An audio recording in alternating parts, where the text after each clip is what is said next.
আবু হুরায়রা রাদিয়াল্লাহু তাআলা আনহু বলেন, রাসূল সাল্লাল্লাহু আলাইহি সাল্লাম বলেছেন, ইয়াকুমুয যান্না ফাইন্না যান্না আকযাবুল হাদিস। তোমরা ধারণা থেকে বেঁচে থাকো, ধারণাই সবচেয়ে বড় মিথ্যা।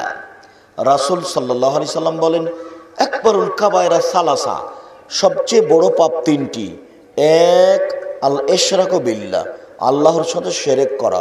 দুই, উকুকুল ওয়ালিদাইন, পিতামাতার অবাধ্য চলা।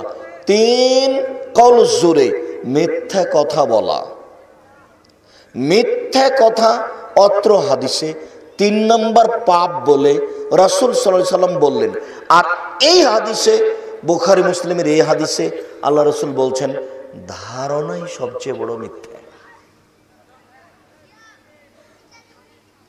যার কারণে রাসূল সাল্লাল্লাহু আলাইহি সাল্লাম বলেছেন, শোনো পৃথিবীর মানুষ, তোমরা শুনে রেখো, 3 জন কোথাও গেলে 2 জন মিলে কথা বলো না, নইলে 3য় জন ভাববে আমার কথাই বলছে মনে হয়।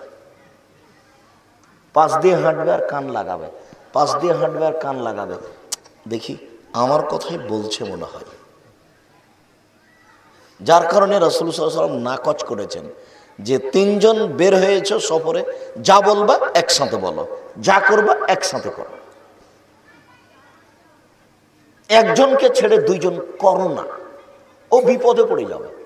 ধারণা হবে অহেতু, ধারণা মহাপাপ। মহান আল্লাহ বলেন, ওয়ালা তাজাসসু, তোমরা মানুষের দোষ ত্রুটি, খারাপ কথা, খারাপ কর্ম বের করো না, উদ্ঘাটন করো না, টেনে বের করো না। রাসূল সাল্লাল্লাহু আলাইহি সাল্লাম বলেন, ওয়ালা তাহাসসু ওয়ালা তাজাসসু, পৃথিবীর মানুষ, তোমরা মানুষের গোপন কথা কান লাগিয়ে শোনো না।